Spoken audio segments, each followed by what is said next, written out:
the Medici. Their name still echoes with power, art, and unimaginable wealth across centuries. They were the uncrowned kings of Florence, patrons of Renaissance masters, and their influence stretched across Europe. But behind the glittering facade of their palaces and the genius of their commissioned art, dark whispers circulated. Legends tell of certain objects, not just priceless treasures, but things imbued with a sinister energy. Objects that brought not fortune, but despair, illness, and even death to those who held them. Some say these heirlooms carried ancient curses, silently twisting the destinies of the very people who amassed them. Prepare to delve into the chilling stories of 6 such cursed Medici possessions, objects that cast long, dark shadows over one of history's most powerful families. Number 1, the Obsidian Scrying Glass. Its appearance alone was enough to send a chill down the spine of anyone who truly looked at it. The Obsidian Scrying Glass was a large, perfectly polished disc of black obsidian, perhaps 20 inches across, set into a frame of dark, intricately carved silverwork that depicted writhing serpents and unsettling eyeless faces. When light hit its surface, it seemed to absorb it, creating not a reflection, but a void, a deep, unsettling darkness that appeared to go on forever. Sometimes fleeting, disturbing images would flicker across its surface, like shadows cast by an invisible, sinister light. It was not a mirror in the common sense, but a window into something far less comforting. The Obsidian Scrying Glass first entered the Medici collection during the reign of Francesco I de Medici, Grand Duke of Tuscany, in the late 16th century. Francesco was a ruler known for his fascination with alchemy, the arcane, and the hidden sciences. He corresponded with scholars of the occult across Europe and gathered a vast collection of strange artifacts in his private study at Palazzo Pitti, a place often referred to as his laboratory of wonders. The scrying glass, it was said, arrived in Florence from Spain. It had been brought back from the New World by a Spanish conquistador, a man named Hernán de Soto, who had reportedly found it in a hidden temple deep within the jungles of the Aztec Empire. The conquistador, after acquiring it, suffered a sudden, inexplicable decline in health and fortune, losing much of his wealth and dying in obscurity despite his earlier conquests. Before his death, he sold the glass to a mysterious alchemist in Venice, a reclusive figure known only as Mastro Alarico, who then traded it to Francesco's agents for a substantial sum of gold and several rare alchemical reagents. The Florentine agent who facilitated the purchase, a certain Messer Lodovico Gherardi, later wrote in a private letter to his brother in Livorno, dated 1572, about the unsettling aura surrounding the object, describing it as a darkness that breathes. Once in Francesco's possession, the Obsidian Scrying Glass became the centerpiece of his personal investigations. He spent countless hours in its presence, staring into its depth. Court chroniclers of the time, such as Bastiano da Sangallo, made oblique references in their writings to Duke Francesco's deep fascination with instruments of dark reflection, and they noted a profound change in the Duke's demeanor during these years. Initially, Francesco was seen as a visionary, keen on scientific and artistic pursuits. But after acquiring the glass, his interest shifted, his eyes growing hollow, his once keen mind seemingly troubled by unseen burdens. His personal physician, Dr. Ercole Rossi, in a private diary entry dated 1578, expressed concern about the Duke's waning vitality and persistent, unshakable melancholia, not born of the body, but of the spirit. The Duke became increasingly paranoid, convinced of plots against his life and against his beloved mistress, Bianca Capello, whom he later married. His suspicions led to the sudden disappearance of several trusted advisors and servants, their fates never fully explained. The curse of the Obsidian Scrying Glass was not one of direct harm, but rather a twisting of the mind, a relentless assault on sanity through horrifying visions of what was to come, or distorted truths that led to obsession and terrible acts. It was said that the glass showed Francesco glimpses of betrayal and ruin, prompting him to take desperate, often ruthless, measures to avert these perceived threats, only to find his actions leading him precisely down the path of destruction he feared. For example, in 1580, Francesco became convinced that his younger brother, Cardinal Ferdinando de Medici, was plotting to usurp his authority. This belief, fueled by long nights spent before the Obsidian Scrying Glass, led to a period of intense hostility between the brothers, deeply dividing the Medici court. While Ferdinando eventually did succeed Francesco, the extreme tension and suspicion sown by the Duke's paranoia had a lasting negative impact on the family's unity and public image. The records from the Medici archives during this period are filled with notes on heightened security surveillance and a general atmosphere of unease that permeated the Palazzo Pitti. The curse manifested again years later, long after Francesco's death, when the glass had been moved from his private study and placed in a less prominent, though still accessible, chamber within the palace, perhaps as an oversight or due to a lack of understanding of its true nature. A young Medici scholar, a distant cousin named Alessandro de Medici, who harbored an interest in ancient artifacts and unusual scientific phenomena, discovered the Obsidian Scrying Glass in the early 17th century. Alessandro, known for his sharp intellect and curious mind, became obsessed with the object, believing it held profound secrets of the universe. He spent hours in its presence, attempting to decipher its elusive patterns. Initially, he reported fragmented, unsettling visions, fleeting images of distant lands and strange creatures. But, over time, the visions became more vivid, more terrifying.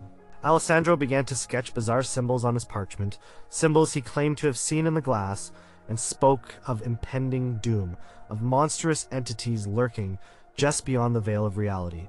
His once brilliant mind started to fray. His servants reported hearing him speaking in frantic whispers to himself, his eyes wide with an unseeing terror. He ceased to eat, to sleep, consumed by what he believed the glass was showing him.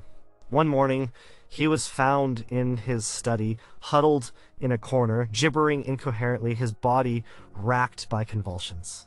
He died shortly after, his face contorted in a final, terrifying fit of terror.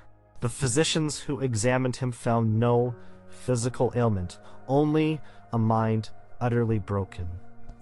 A note from the personal physician Dr. Giorgio Baldi, dated 1610, recorded that the subject suffered not from physical malady, but from a profound disturbance of the spirit, as if haunted by visions beyond human comprehension. Following Alessandro's tragic end, the Medici family, now under the rule of Cosimo II de Medici, decided the Obsidian Scrying Glass was too dangerous to remain openly displayed. Its reputation for unsettling those who gazed into it had grown within the court, though no official decree was ever issued. It was sealed away in a hidden vault beneath Palazzo Pitti, its location becoming a guarded family secret, passed down only through whispers among the most trusted retainers, and then only to the Grand Duke.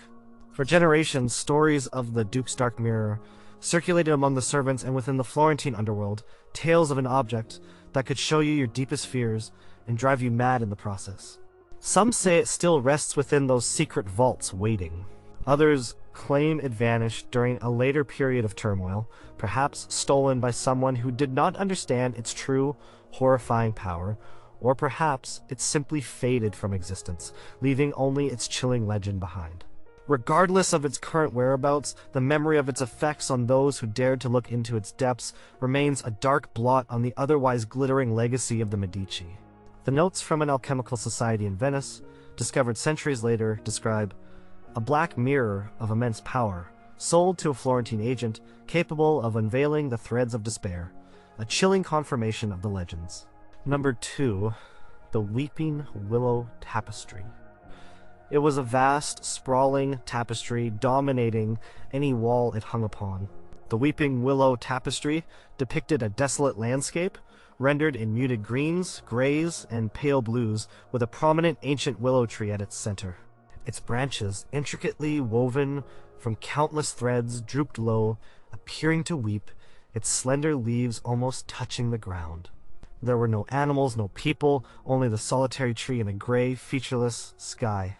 The artistry was undeniable, a masterpiece of Flemish weaving, yet the overall impression was one of profound, unending sorrow. The colors, though subtle, had a peculiar depth that seemed to absorb the joy from any room. The weeping willow tapestry arrived in Florence in the late 15th century, acquired by Lorenzo the Magnificent, not for its grandiosity, but for its unusual artistic merit. Lorenzo, with his discerning eye, appreciated the melancholy beauty of the piece. It had been commissioned by a wealthy but notoriously melancholic Flemish merchant from Bruges, a man named Jan van der Velde, who reputedly spent his final years in a secluded chamber staring at the finished tapestry before dying of a mysterious wasting sickness in 1485. Local Bruges legends whispered that the master weaver, a cloistered artisan named Brother Thomas, who completed the tapestry, disappeared shortly after its completion, some claiming he committed suicide, driven to despair by the very image he created. These dark rumors, though unconfirmed, had followed the tapestry even before it reached the Medici collection, passing from merchant to merchant until it finally found its way to Florence through an intermediary who spoke of its unique, almost sentient sadness. Once in the Medici collection, the Weeping Willow tapestry was initially placed in a grand salon within the Palazzo Medici, a central gathering place for guests and family. It was admired for its intricate detail and the skill of its creation, but slowly, subtly, its true nature began to reveal itself. Family members and frequent visitors to the salon began to report persistent feelings of sadness, even when no obvious reason presented itself. The laughter seemed to dwindle in the room, replaced by quiet contemplation and hushed conversations. Cosimo I de Medici, who inherited the palazzo and its contents, noted in his personal diary, dated 1540, that a peculiar dampness of spirit pervades the grand salon, not of ill humor, but of a deep, unexplainable melancholy, as if the very air itself has grown heavy with sorrow. Guests would often find themselves tearing up without cause, experiencing a profound sense of loss that lingered long after they left the room. The curse of the Weeping Willow tapestry was not overtly violent, but insidiously destructive, inflicting profound melancholy, deep despair, and unexplained weeping in those who spent significant time in its presence. Its victims often succumbed to a slow, languishing illness, not of the body, but of the spirit, sometimes leading to self-harm or a quiet fading from existence. One particularly poignant instance involved a young Medici bride, Isabella Orsini, who arrived in Florence from Rome in the mid-16th century. Isabella, known for her vibrant spirit and cheerful disposition, spent much of her early married life within the Palazzo Pitti, often retreating to a chamber where the Weeping Willow tapestry had been placed. Initially, her husband Paolo Giordano I Orsini found her newfound quietness charming. But soon, Isabella became withdrawn, her vibrant personality dimming. She was often found weeping silently, her eyes red, though she could offer no reason for her tears. Her physicians were called, but they found no physical cause for her declining health. Dr. Guido Rini, her attending physician, wrote in a letter to a colleague in Siena around 1559, confessing his perplexity over her unrelenting sorrow, like a spring that never dries, despite no apparent cause for grief, and a wasting of the physical form not attributable to any known malady. Isabella eventually succumbed to a wasting illness, fading away within 2 years of her arrival, her last days marked by profound, unexplainable sadness. After Isabella's tragic death, the tapestry's reputation as a bringer of sorrow grew. The Medici family, though unwilling to discard such a magnificent piece of art, decided it was best to move it. It was relocated to a distant, seldom-used wing of one of their villas outside Florence, the Villa di Castello, in the hopes that its influence would be lessened. However, the curse followed. The gardeners and servants who worked in the vicinity of that wing began to show signs of depression, their moods darkening. Accounts from the villa's overseer, Giovanni Battista, in his detailed daily logs from 1565, note an unusual lethargy and unbidden sorrow among the staff, attributing it to the somber aspect of the villa's eastern wing. Several servants, usually robust and cheerful, resigned their positions, citing an inability to shake off a constant, overwhelming sense of gloom. One young gardener, named Luca, who spent much of his time tending the small, neglected garden near the tapestry's chamber, was found unresponsive, his body withered by a mysterious affliction that left him in a catatonic state before he passed away. His family later testified that Luca had seemed obsessed with the tapestry, spending hours gazing at its dark depiction of the weeping tree. For centuries, the weeping willow tapestry remained largely hidden, its existence acknowledged in old inventories, but its true nature carefully suppressed by the Medici, and later the Grand Dukes of Tuscany. It was occasionally brought out for viewing by art scholars, but always for short periods, and always with a subtle warning attached about its somber beauty. The very air around it was often described as heavy, almost suffocating with unseen grief. Its muted colors seemed to absorb the light, making any room it inhabited feel darker than it was. In the inventory of Palazzo Medici from the early 16th century, the tapestry of the solitary willow is described as an object of great artistry but somber aspect, and mentions of a persistent dampness in the room where it hung appear in servants' ledgers, a subtle hint at its melancholic effects. It is said that even now, in the galleries where it may sometimes be displayed, people find themselves inexplicably drawn to it, yet feel a profound wave of sadness wash over them as they gaze upon the sorrowful, drooping branches of the weeping willow. Some visitors to the Uffizi Gallery, where fragments of the Medici collection are housed, have reported feeling an inexplicable urge to weep upon entering certain rooms, without knowing the hidden reason for their sudden sorrow. The tapestry remains a testament to beauty and sorrow, a silent, powerful monument to the lingering shadow of a deep, unseen curse. Number 3. The Bloodstone Diadem. It was a breathtaking piece of jewelry, yet one that held an unsettling aura. The Bloodstone Diadem was a heavy, intricate headpiece, crafted from dark, burnished gold, intertwined with delicate, sharp filigree. Its most striking feature was the multitude of polished bloodstones embedded within its design. These stones, usually a deep green, were unusually dark, almost black in their depth, yet they caught the light in a way that revealed intense crimson flecks and streaks resembling dried blood or freshly spilled droplets. It was a crown designed for power, but its appearance hinted at a price. The Bloodstone Diadem's origins were shrouded in mystery and violence. Legends claimed it was initially crafted for a powerful, ruthless Byzantine empress, Irene of Athens, in the late 8th century, a woman notorious for her political ruthlessness, including blinding her own son to maintain her rule. From the Byzantine court, it was said to have passed through various warring noble houses across Eastern Europe, always appearing on the head of a ruler who faced intense betrayal or met a violent, sudden end.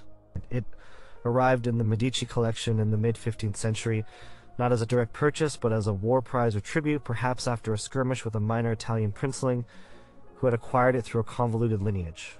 Accounts from a Florentine merchant, Piero di Cosimo, who witnessed its arrival, described it in a letter to his cousin in Naples, dated 1455, as a crown of stark beauty, yet one that gleams with an unsettling crimson fire. The curse of the Bloodstone Diadem was insidious, manifesting as a magnet for betrayal, violent political struggles, and often resulted in the wearer meeting a brutal or unexpectedly swift end. Its first documented wear by a Medici was by Lucrezia Tornabuoni, the wife of Piero di Cosimo de Medici, known as Piero the Guti. Lucrezia, a woman of great intelligence and influence, chose to wear the diadem for a significant public occasion, a grand ball held to solidify alliances with other Florentine families in 1466. Accounts of court gatherings in the mid-15th century note Lucrezia de Medici's preference for the diadem of crimson stone. Shortly after this event, her life and that of her husband became riddled with intensified family betrayals and political machinations. Piero's health, already frail, worsened dramatically, making him vulnerable. The Pitti conspiracy, a direct challenge to Medici power, gained momentum, and while it did not fully succeed, it brought the family to the brink of ruin. Lucrezia, despite her sharp mind, found herself constantly navigating a treacherous landscape of plots and counterplots. A letter from her trusted confidante, Sister Maria, dated 1467, expressed dismay at the unceasing anxieties that plague Our Lady, as if every shadow holds a hidden dagger. The curse continued to manifest through subsequent generations. A later Medici Duchess, Maria Salviati, a woman of considerable ambition, wore the bloodstone diadem during a period of intense rivalry with a cousin for political influence within the Florentine court in the early 16th century. Maria sought to elevate her son Cosimo to a position of greater power. The diadem, she believed, symbolized her strength and determination, yet her efforts were met with escalating hostility. The court was plunged into a period of bitter accusations and public scandal. Anonymous pamphlets circulated denouncing Maria and her ambitions. The conflict culminated in the cousin, a formidable opponent named Isabella de Medici, being exiled from Florence under a cloud of suspicion and accusations of treason. However, the victory came at a heavy personal cost for Maria. She suffered a series of debilitating strokes shortly after, leaving her a shadow of her former self, and her son Cosimo, though he rose to power, faced constant challenges and threats to his rule for years, as if the diadem's influence had marked him as well. A fragmented diary from a lady-in-waiting to Maria de Medici describes her wearing the sanguinary circlet before a most unfortunate family dispute erupted, involving accusations of treachery and the permanent sundering of once strong bonds. The most chilling manifestation of the diadem's curse concerned its effect on marriage and alliances. Another Medici noblewoman, Contessina de Medici, known for her beauty and gentle nature, was rumored to have worn the bloodstone diadem for her wedding in 1530 to a powerful Roman nobleman, a political alliance meant to strengthen the Medici's ties to the papacy. The wedding was a grand affair, and Contessina was radiant, though a few observant guests noted a subtle unease in her eyes as she wore the crimson-flecked crown. Shortly after the marriage, her husband, the Marchese Vittorio Colonna, became entangled in a violent dispute over land with a rival family. The dispute escalated quickly, culminating in a sudden, brutal ambush during a hunting trip. The Marchese was found dead, his body riddled with arrows. Contessina was left a widow, her promising marriage shattered within months. The official reports stated an accident, but whispers at court suggested foul play, possibly orchestrated by rivals who had been made aware of the Marchese's movements by an unknown informant. Contessina herself fell into a deep, prolonged grief and never remarried, retiring to a convent where she lived out her days in quiet sorrow. The diadem was carefully removed from her possession and never again worn for a wedding by a Medici bride. The bloodstone diadem was subsequently locked away in the family vaults for a period, only brought out for the most formal, politically charged occasions, and then only worn by those who felt they had no other choice or by those unaware of its history. Its placement in the vault was meticulously recorded in the Medici Jewel Inventory of 1580, with a curious annotation, to be handled with utmost care and only for purposes of state. The whispers of its curse continued to circulate, linking every sudden death, every political upheaval, every act of betrayal within the Medici family to the times the diadem had been displayed.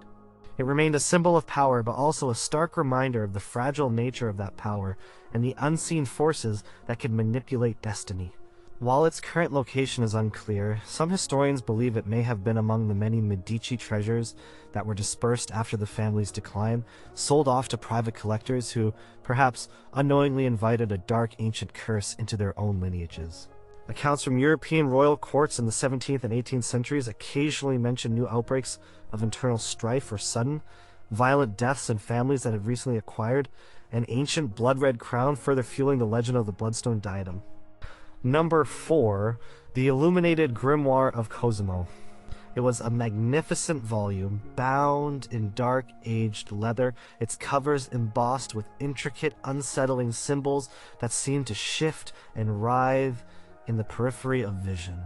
The Illuminated Grimoire of Cosimo, as it came to be known, was a large, heavy book, possibly dating back to the 13th or 14th century. Its pages, made of finely prepared vellum, were filled with dense, elegant script in an unknown language, interspersed with startlingly vivid, often disturbing illustrations. These images depicted strange celestial configurations, grotesque figures, and abstract patterns that seemed to pulse with an inner, unnatural light. When one touched its pages, they felt unusually cold, even in the warmest Florentine summer. The grimoire entered the Medici collection during the time of Cosimo il Vecchio, Cosimo the Elder, in the early 15th century. It was not a typical acquisition of art or historical texts. Instead, it was said to have been discovered by one of Cosimo's agents in a secluded, decaying monastery nestled high in the Apennine Mountains.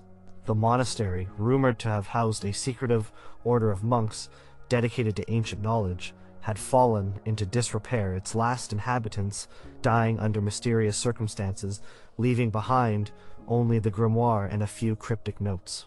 Alternatively, another story suggests it was acquired from a disgraced scholar in Byzantium, a man named Athanasius, who was said to have possessed forbidden knowledge and was desperate for funds after being excommunicated.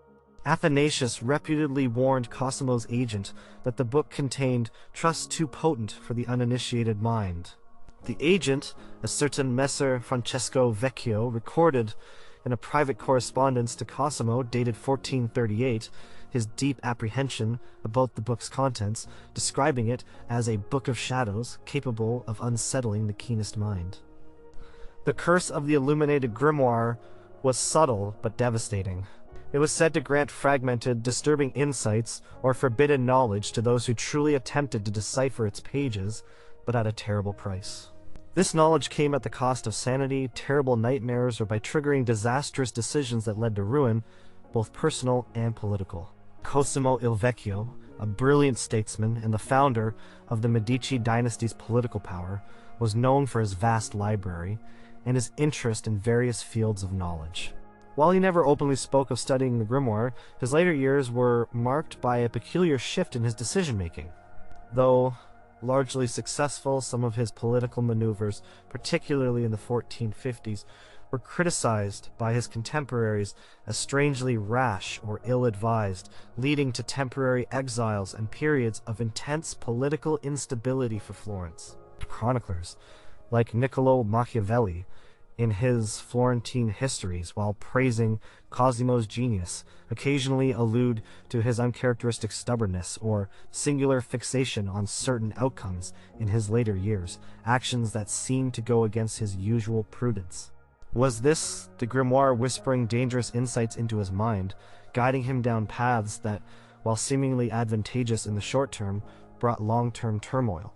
The curse found a new vector in Lorenzo the Magnificent, Cosimo's grandson, arguably the most brilliant of the Medici rulers. Lorenzo was known for his immense intellect, his patronage of the arts, and his truly encyclopedic library.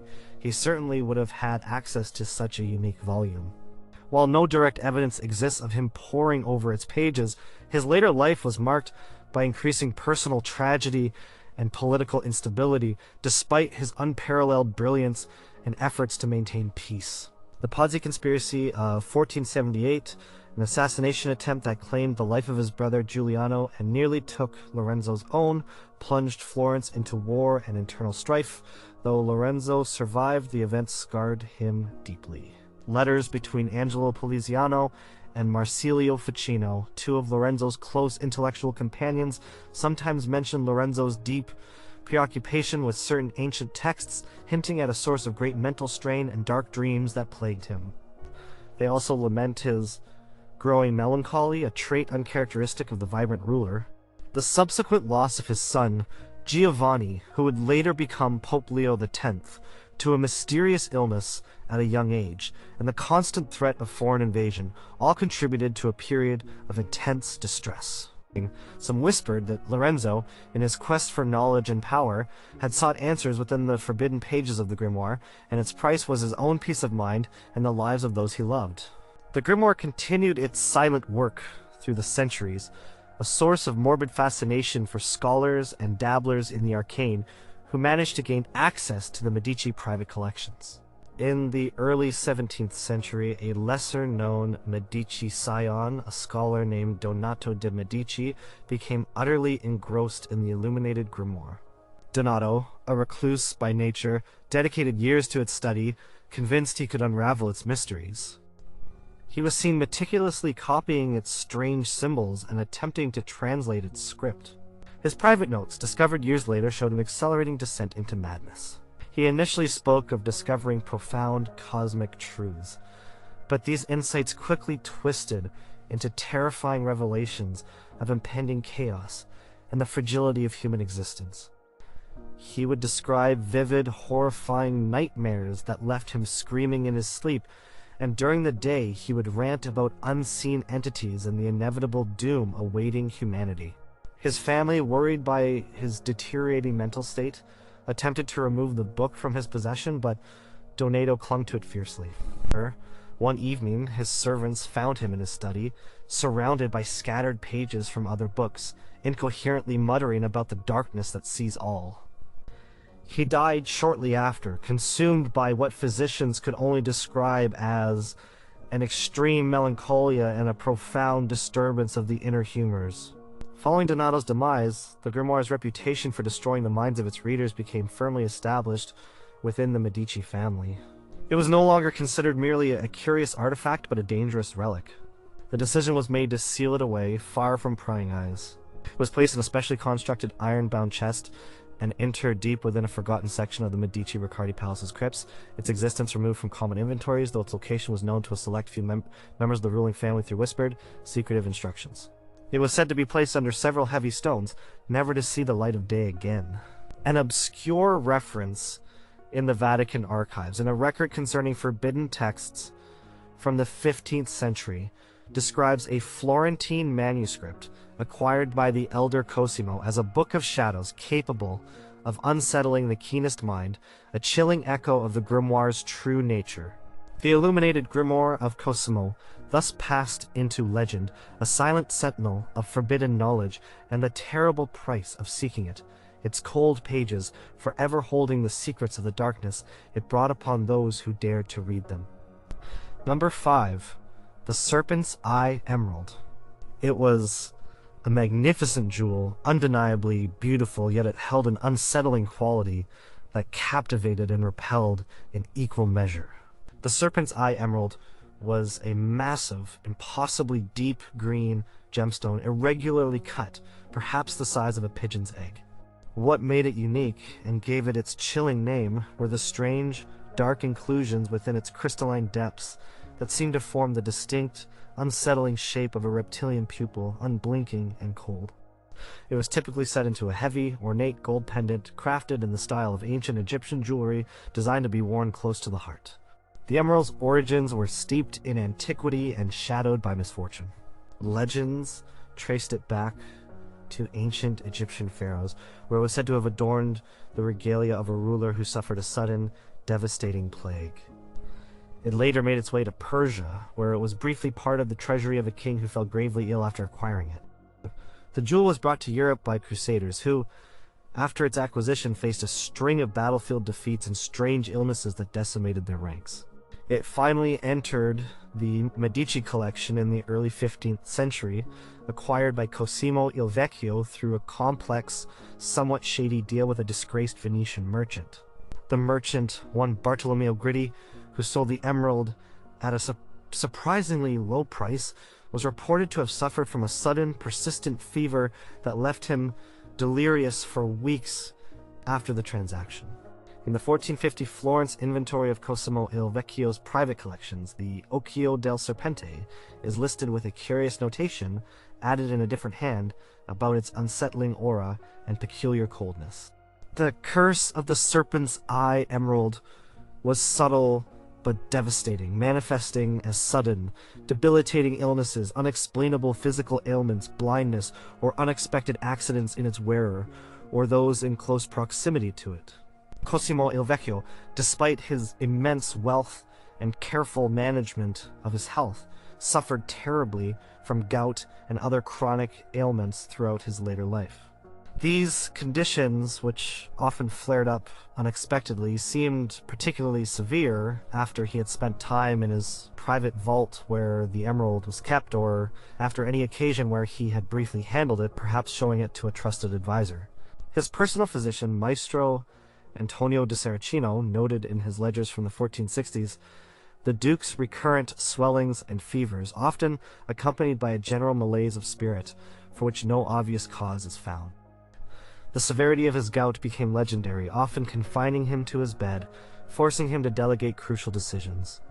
The curse's influence continued through the generations. Piero di Cosimo de Medici, known as Piero the Guti, Cosimo's son, inherited the emerald along with his father's vast wealth and his debilitating condition.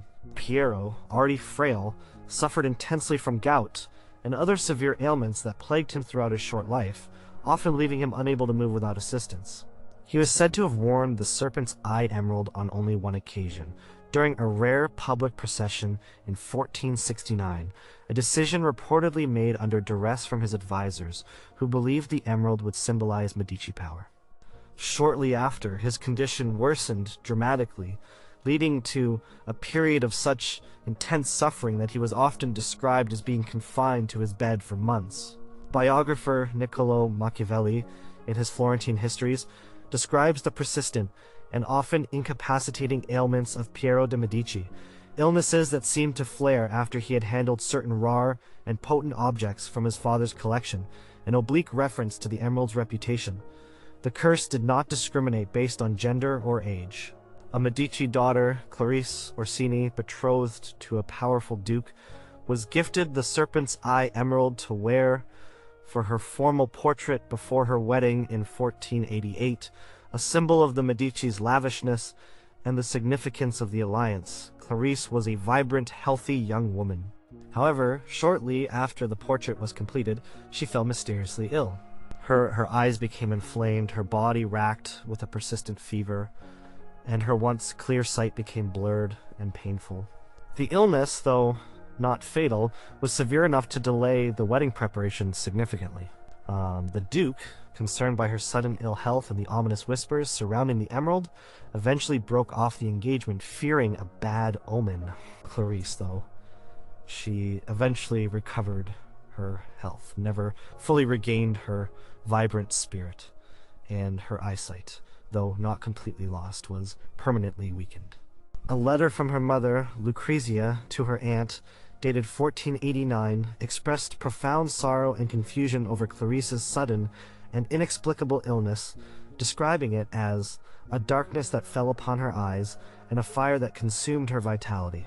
Catherine de Medici, who would later become Queen of France, was known for taking many Medici jewels with her when she moved to the French court.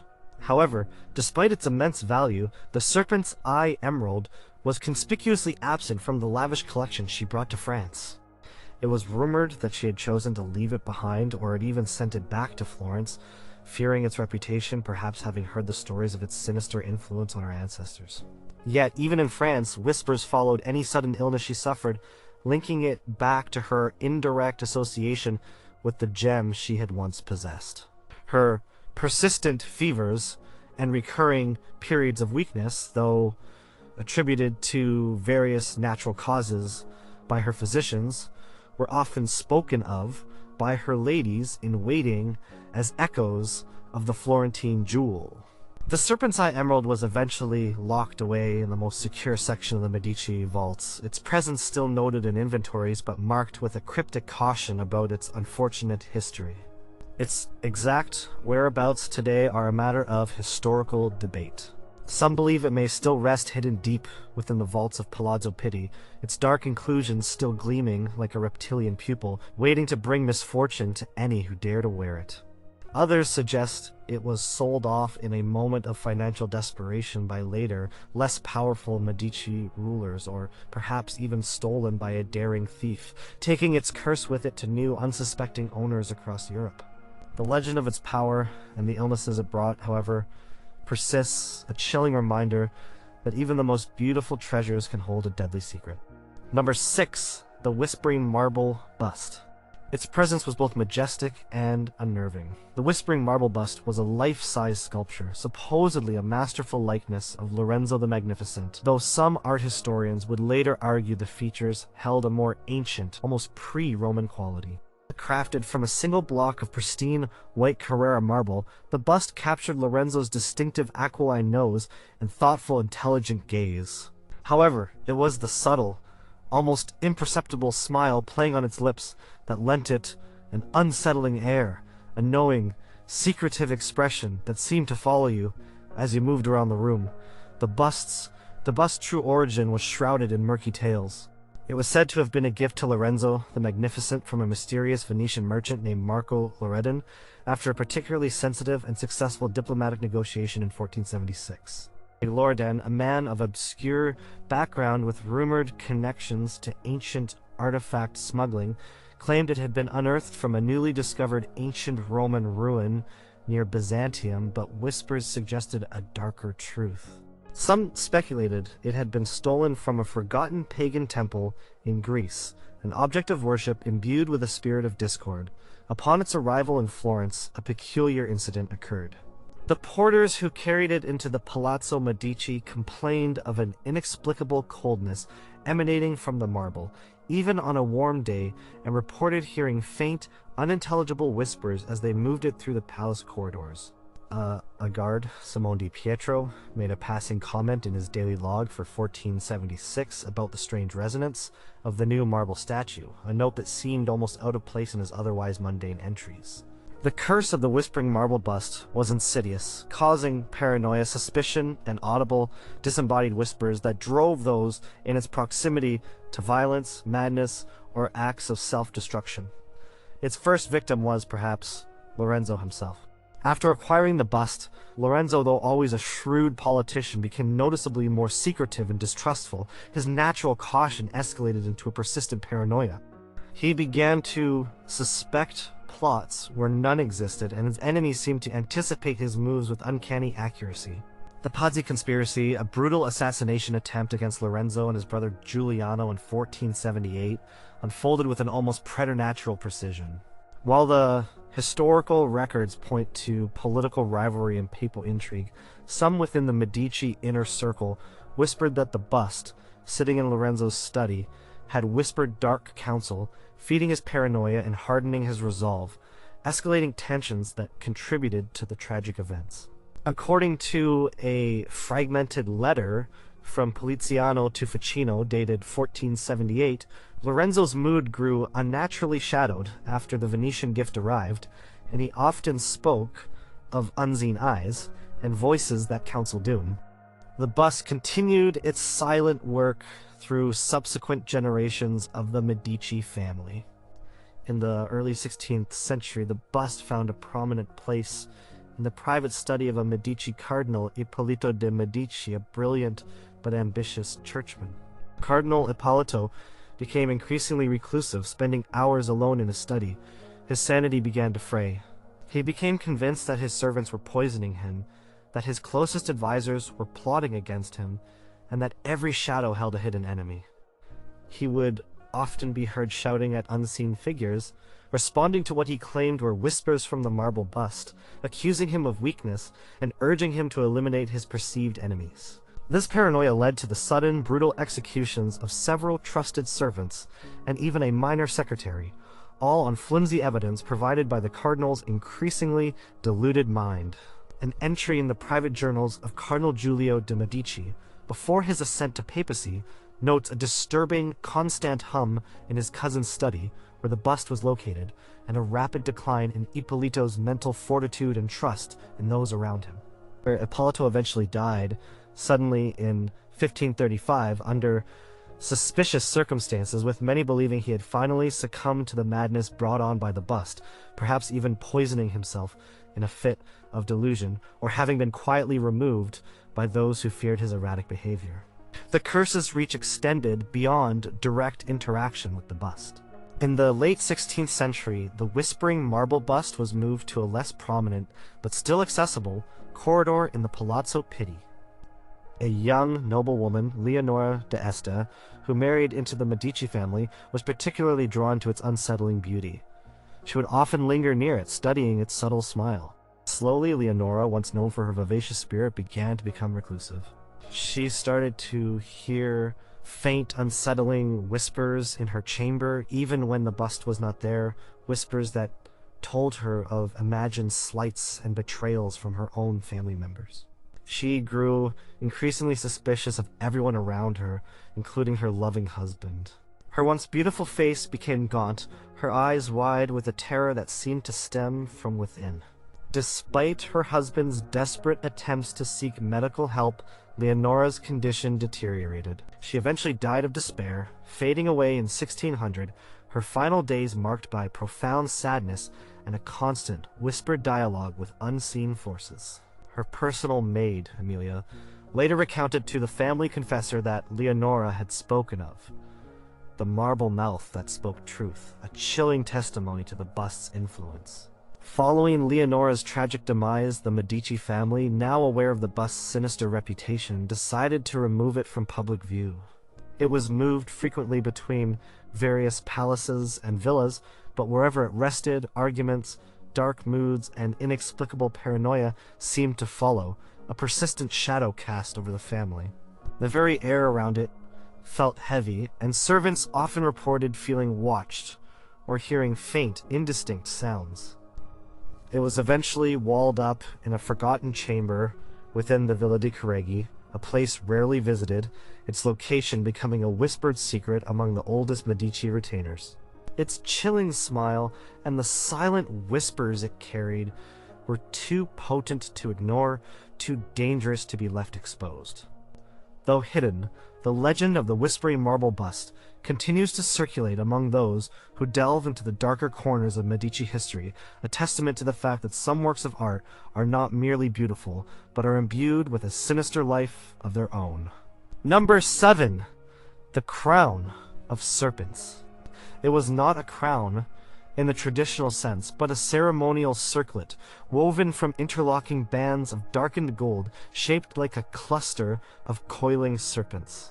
Each serpent's head was adorned with small, glittering emerald eyes, and its body was intricately detailed with tiny, polished scales, some set with minute, dark rubies that resembled dried blood. The Crown of Serpents, as it was chillingly named, was heavy, its cold metal pressing firmly into the brow when worn. It was a piece of unparalleled craftsmanship, designed to evoke awe and fear. The circlet's origins were obscure, steeped in ancient, pagan rites. Legends spoke of it being forged by a forgotten cult in Etruria long before the rise of Rome, used in rituals meant to bind the will of enemies and grant absolute power to its wearer, though at a terrible price. It was said to have passed through the hands of tyrannical warlords and ruthless chieftains, each of whom achieved great power but met a violent and often dismembered end. The Crown of Serpents entered the Medici collection in the early 15th century, acquired by Cosimo il Vecchio, not through purchase, but as a spoil of a minor military campaign against a rebellious city-state that had apparently unearthed it from an ancient burial site. The Florentine chronicler Benedetto Dei, in his Chronicle of Florence, dated 1445, made a brief, almost fearful mention of a crown of unusual and disturbing aspect brought back from the campaign, described as having eyes that glittered with malice. The curse of the Crown of Serpents was direct and brutal. It granted temporary, almost overwhelming power and influence to its wearer, but always at the cost of intense internal strife, the betrayal of trusted allies, and ultimately a violent, often public, demise. Its first significant wearer within the Medici family was Giuliano de Medici, Lorenzo the Magnificent's younger brother. Giuliano, a charismatic and popular figure, wore the Crown of Serpents during a rare public procession in 1478, believing it would symbolize his growing authority and charisma. The crowd roared his name, and his influence within Florence seemed to surge. However, this display of power was short-lived. Just weeks later, during the infamous Pazzi conspiracy in Florence Cathedral, Giuliano was brutally murdered, stabbed 19 times by assassins. His death was a violent and public spectacle, a shocking blow to the Medici family. While the conspiracy was undoubtedly driven by political and papal ambitions, many whispered that Giuliano's public display of the cursed crown had served as a fatal magnet, drawing the murderous intentions of his enemies directly to him, ensuring his violent and public end. The curse did not diminish with time. Decades later, in the turbulent early 16th century, the crown of serpents was briefly worn by Alessandro de Medici, the first Duke of Florence. Alessandro, known for his tyrannical rule and cruel disposition, was desperate to consolidate his power against a rising tide of opposition from exiled Florentine families and the forces of Emperor Charles V. He wore the crown for several private council meetings, convinced it enhanced his authority and instilled fear in his opponents. Accounts from court observers, such as those found in the letters of Donato Giannotti, dated 1535, describe Alessandro's growing ruthlessness and an almost manic sense of invincibility after acquiring certain ancient symbols of domination. He dismissed loyal advisors, brutally suppressed dissent, and alienated powerful allies. This period of heightened power, however, led directly to his downfall. In 1537, Alessandro was assassinated by his own cousin Lorenzino de Medici, a man he had trusted implicitly and who was often seen in his inner circle. For Lorenzino, driven by a complex mix of Republican ideals and personal resentment, betrayed Alessandro in a calculated act of violence, plunging a dagger into him in a lonely chamber. The crown, found discarded near Alessandro's body, was said to have a faint coppery scent. The crown of serpents was thereafter seen as a harbinger of doom and was rarely brought forth. However, its allure proved too strong for some.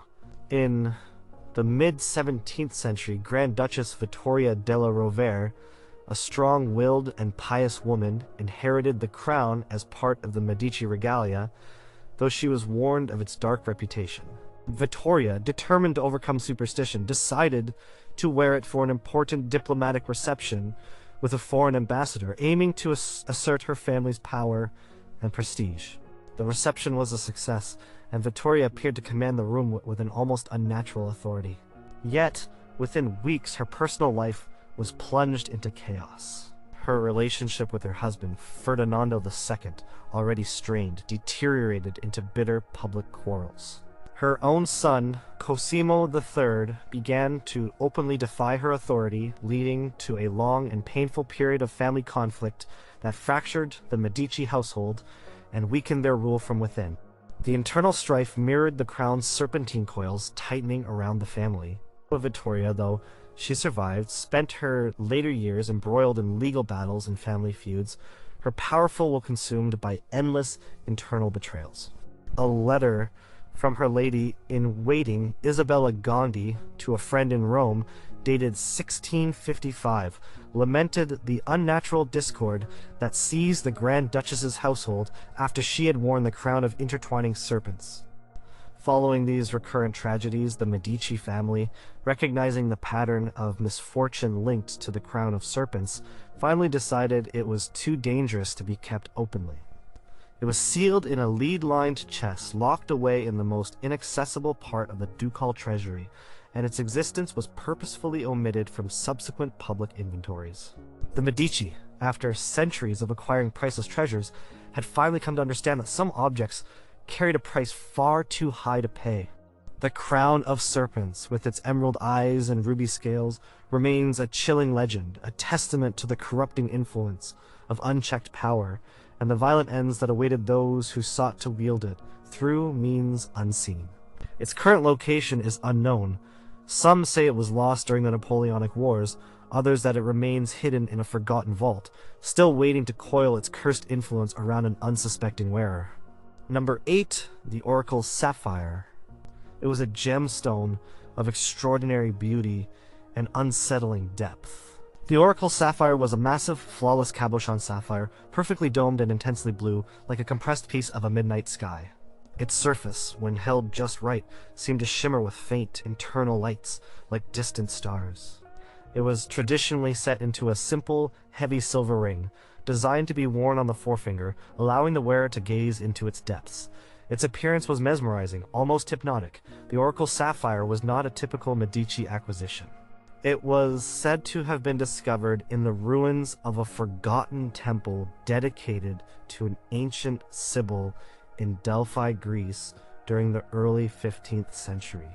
Legend claimed the Sibyl herself had used the stone to channel her prophecies, imbuing it with a fragment of her volatile, often terrifying visions. The sapphire was eventually acquired by a Venetian spice merchant who, after its possession, found his lucrative trade suddenly plagued by unexpected shipwrecks and ruinous losses. He desperately sold it to an agent of Cosimo il Vecchio, who, always keen on expanding his family's influence and knowledge, was intrigued by the gem's rumored properties of foresight. The Florentine agent, a shrewd art dealer named Giovanni Bellini, noted in his correspondence to Cosimo, dated 1435, that the sapphire seemed to vibrate with an unseen energy, as if it held a voice within. The curse of the Oracle Sapphire was deceptively alluring. It granted its wearer glimpses of future events, but these visions were always fragmented, ambiguous, and terrifying. The interpretations were often distorted, leading to grave misjudgments, profound anxieties, and a relentless paranoia about the inevitable, often causing the wearer to inadvertently bring about the very doom they sought to avoid.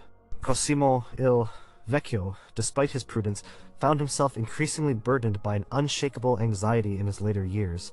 He was observed spending long hours in his private study, gazing into the sapphire, his brow furrowed in concentration. His personal physician, during the 1460s, recorded that Cosimo suffered from visions of impending strife and ruin, visions that kept him awake at night and made him hesitant in his political decisions. Cosimo's once decisive nature became plagued by indecision, as he struggled to interpret the sapphire's dark omens, sometimes leading him to withdraw funds from ventures that would have otherwise succeeded, or to make alliances that quickly crumbled. The sapphire's curse manifested chillingly in Lorenzo, the magnificent Cosimo's grandson, who also possessed the gem for a period. Lorenzo, though brilliant, was plagued by a relentless series of personal tragedies and external threats in his later life. It is said that he occasionally gazed into the Oracle Sapphire, seeking guidance amidst the turmoil of the Pazzi conspiracy and the constant threats to Florentine liberty. While the sapphire may have offered him glimpses of future dangers, these visions were reportedly so terrifying and abstract that they left him in a state of profound despair rather than offering clear solutions. His close friend Angelo Poliziano, in a letter to Marsilio Ficino dated 1488, remarked on Lorenzo's unnatural and persistent melancholy, as if he carried the weight of a foreseen sorrow he could not avert.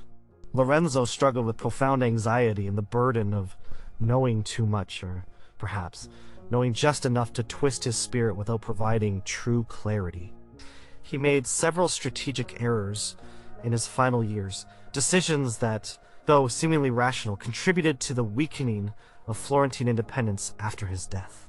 The Oracle's sapphire continued its work through succeeding generations, twisting the minds of those who sought its dark foresight. The later Medici, Cardinal Ferdinando de Medici, who would eventually become Grand Duke, famously possessed the sapphire for a short time in the late 16th century. Ferdinando, known for his ambition and desire to control his destiny, was reportedly fascinated by the gem's supposed powers. He would wear the ring during his private deliberations, seeking insight into political maneuvers.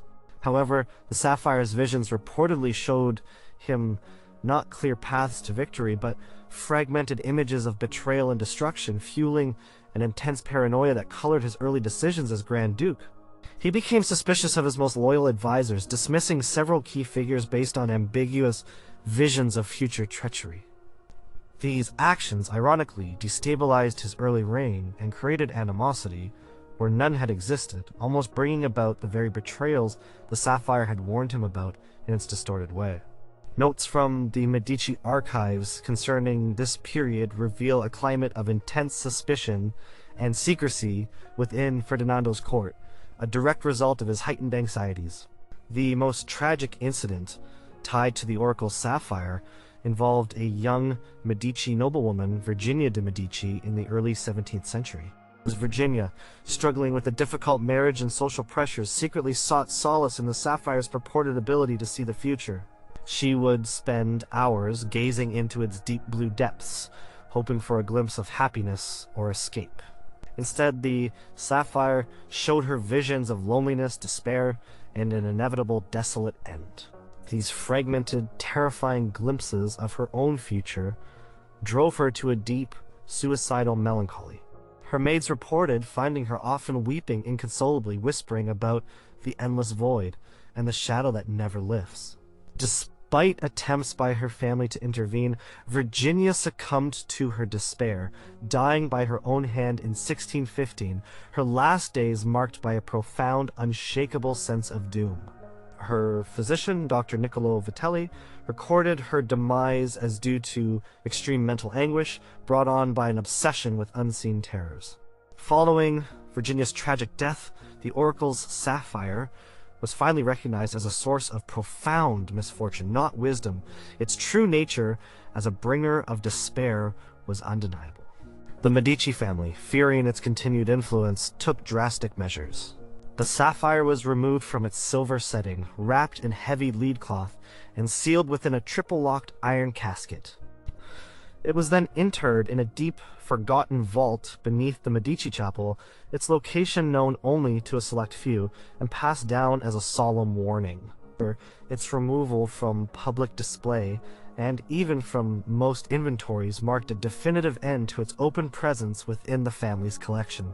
Yet, the story of the Oracle Sapphire, and the terrifying price of its foresight, remains a chilling legend in the annals of the Medici, a testament to the fact that some knowledge is best left undisturbed.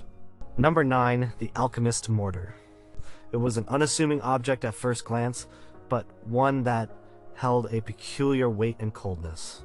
The Alchemist's Mortar was a large, heavy mortar crafted from a single piece of dark, unidentifiable stone, possibly basalt, or a unique volcanic rock. Its surface was unnaturally smooth, almost slick, and its inner bowl bore the faint, worn marks of countless grindings. The pestle, equally heavy, was made of the same dark material. No intricate carvings adorned its surface, only the faint, nearly imperceptible glint of something metallic embedded within the stone itself, catching the light like scattered dust. The Alchemist's Mortar entered the Medici collection during the early 16th century, a curious acquisition by Pope Leo X, formerly Giovanni de Medici, Lorenzo the Magnificent's son. Leo, known for his lavish spending and his keen interest in both legitimate sciences and the arcane, acquired it from a disgraced alchemist in Rome named Bartholomew the Black. Bartholomew, a reclusive figure, was rumored to have used the mortar to concoct powerful elixirs, but also deadly poisons. He sold the mortar in a desperate attempt to flee Rome after a number of his noble patrons died mysteriously following their use of his medicinal preparation. Bartholomew himself died on the road to Venice, overcome by a sudden and violent internal hemorrhage.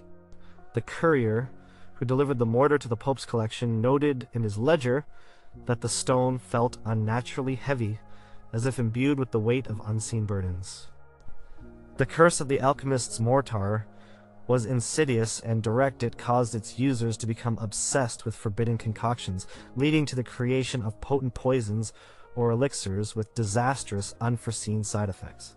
The user, often driven by ambition or fear, would become paranoid, believing they could control their destiny through these dark compounds, only to fall victim to their own creations or be accused of their malicious use. Pope Leo X, once a robust and cheerful man, began to show a peculiar fascination with complex medicinal remedies after acquiring the mortar. He used it to prepare tonics and cures, often for himself. His health, however, began to fluctuate wildly. He suffered from debilitating fevers and unpredictable bouts of illness, sometimes followed by periods of manic energy. His physicians, including Maestro Alessandro de Medici, noted in their reports from 1521 that Leo's hummers were constantly in flux, and that his skin sometimes had an unusual mottled appearance. Leo died suddenly in December 1521, his death widely attributed to malaria, but persistent rumors of poison lingered for decades, with some whispering that he had accidentally poisoned himself with one of his own remedies, or that his fluctuating health, influenced by the mortar, made him vulnerable to illness. The mortar found its way back to Florence and into the hands of Catherine de' Medici after she became Queen of France in the mid-16th century. Catherine, surrounded by enemies and political intrigue, harbored a lifelong interest in astrology and the dark arts, especially after the premature deaths of her children. She secretly acquired the alchemist's mortar from the Medici Florentine collection, believing it could help her create protective charms or subtle political advantages. She used it extensively in her private chambers, purportedly grinding herbs for cosmetic purposes or protective powders. However, Catherine's court became notorious for its accusations of poison. Numerous rivals and enemies died suddenly, fueling whispers that Catherine herself was a master poisoner. While many of these deaths were likely due to illness or other political machinations, the mortar's presence seemed to draw suspicion and paranoia directly to her. A contemporary chronicler, Pierre de l'Estoile, made oblique references in his Journal of Henri III to Catherine's dark remedies, and the unfortunate coincidences that followed their preparation. Catherine herself became increasingly paranoid in her later years, constantly fearing plots against her and her children, a fear that some believed was subtly nurtured by the mortar's dark influence, urging her to continue concocting. The curse of the alchemist's mortar persisted even when it was not directly used for sinister purposes. In the late 17th century, a lesser-known Medici scholar, a devoted botanist named Filippo de Medici, acquired the mortar. Filippo used it purely for academic purposes, grinding rare herbs and minerals for his botanical studies and experiments with natural dyes. Yet misfortune followed. Filippo began to suffer from inexplicable skin rashes and respiratory problems, symptoms that his physicians could not diagnose, leading them to describe his condition as a persistent malaise arising from unknown vapors. But furthermore, every plant and rare specimen he meticulously cultivated in his private garden, every dye he formulated with the mortar, would either wither mysteriously or produce colors that were dull and lifeless, failing to achieve the vibrancy he sought. His scientific endeavors, once promising, became an endless cycle of failure and disappointment. He became obsessed with finding the right combination of ingredients, spending countless hours at the mortar, his health and spirits slowly declining. His private letters to fellow botanists lament his inability to achieve true purity in his work, implying a deeper, unseen impediment. The alchemist's mortar eventually became an object of fear and superstition within the Medici family. It was no longer kept in a study or a laboratory.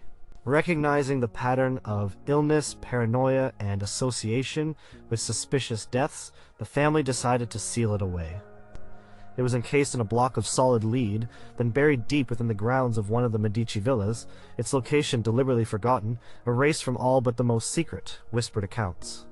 The heavy stone, once a tool for creation, had become a conduit for destruction, tainting its users with suspicion and illness.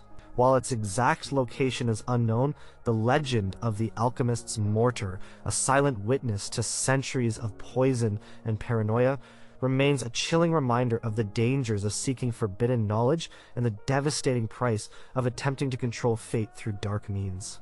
Number 10. The architect's compasses. They were not ornate or glittering, but held a profound sense of purpose and a peculiar coldness. The architect's compasses were a pair of large, finely crafted brass compasses dating back to the early 15th century. Their points were unusually sharp, and their joint was smooth, almost frictionless, allowing for unnaturally precise movements. And etched into their aged brass surface were faint, geometric patterns that seemed to shift and reconfigure when viewed from different angles, hinting at designs too complex for the human eye. They were a tool of genius, yet one that bore a strange, almost malevolent perfection. The architect's compasses were said to have belonged to Filippo Brunelleschi, the genius architect of the Duomo of Florence. While Brunelleschi was known for his mastery of perspective and engineering, whispers circulated about a hidden, darker aspect to his genius. In legend, claimed he acquired the compasses from a secretive society of ancient builders who practiced a form of geometric magic to imbue structures with specific energies. It was said that the compasses allowed him to perceive unseen flaws in designs and to create structures that were impossibly perfect, but at a cost.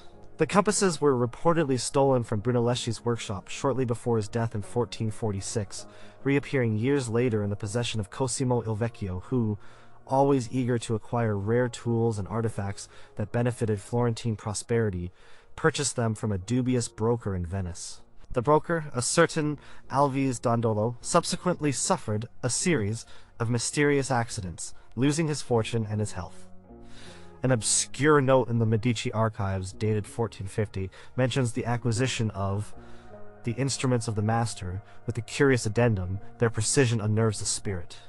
The curse of the architect's compasses was subtle, but devastating. It granted its user an unnatural ability to perceive flaws and weaknesses in any structure or plan, but this insight came at the cost of immense personal and civic strife.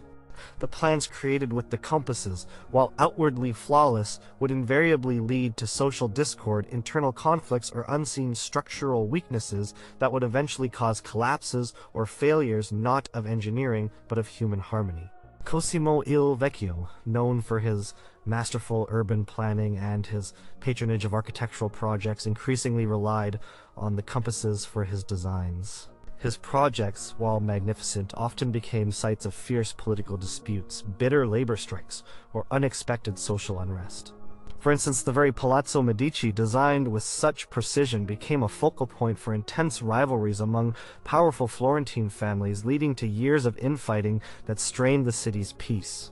A letter from Niccolò Machiavelli to Francesco Guicciardini regarding the early conflicts surrounding the palazzo's construction refers to the curious propensity of grand plans to breed grand discord, an oblique reference to the unseen forces at play.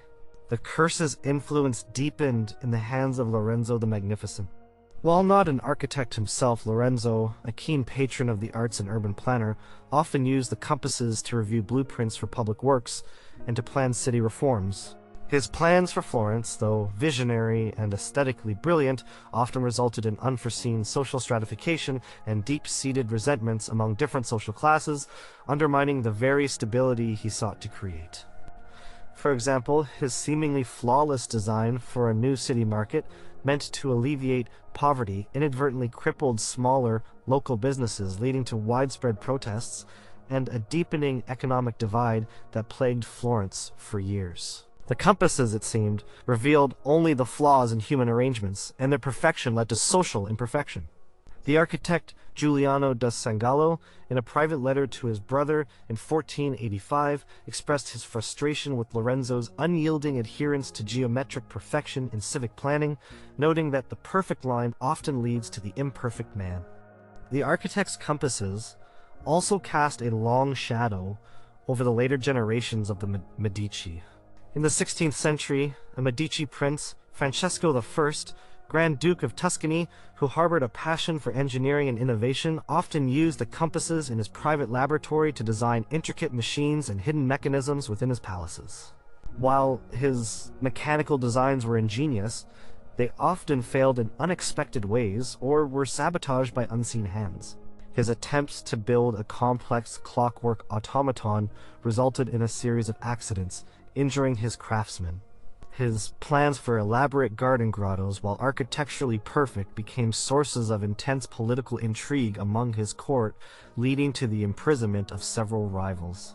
A court diary from 1575, maintained by a servant, notes the Duke's persistent frustration with the unforeseen complications that plague his otherwise faultless designs, hinting at a pervasive, unseen influence. The final and perhaps most devastating manifestation of the curse occurred in the early 18th century, long after the Medici family's power had begun to wane. The architect's compasses were rediscovered in a forgotten storage room by a young, ambitious Medici archivist, Alessandro. Alessandro, fascinated by their unique design, began to use them to map out the complex genealogies and property holdings of the declining Medici family, hoping to find ways to consolidate their remaining power and wealth. His maps, drawn with unnerving precision, highlighted every flaw in the family's dwindling assets and every weakness in their legal claims.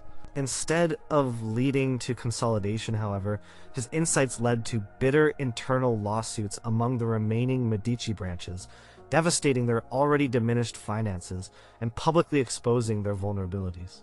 The compasses, in revealing every imperfection, ensured the final, agonizing dissolution of the family's once vast power.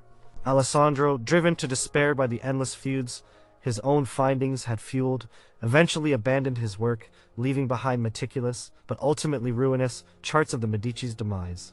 The architect's compasses, having laid bare the final, fatal flaws of the Medici dynasty, were eventually deemed too dangerous to keep.